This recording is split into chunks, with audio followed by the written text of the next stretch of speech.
Hi y'all, I'm Chase, and this is my 2021 Harley-Davidson Pan America Special.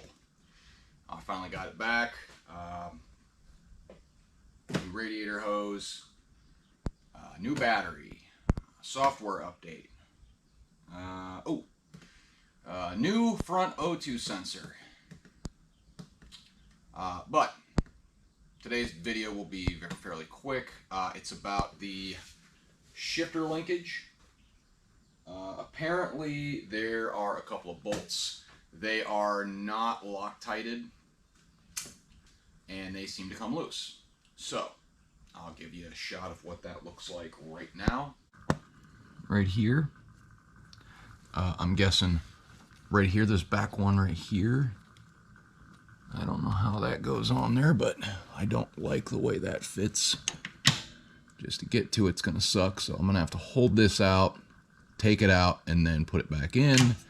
And then I'm guessing this bolt right here. So I'm gonna pull those out, throw some Loctite on them, and put them back in. Apparently they like to loosen up and just fall out. So that's it for today. I'm not gonna show myself doing it because you guys know how to take off a bolt, put some Loctite on it, and put it back in. I'm gonna assume that you're at least as competent as I am. Yeah, I guess that's gonna be all. Just a quick little video warning. I guess that's it. Like, comment, subscribe, click that ding to be notified of any videos I'm coming out with, and bye y'all.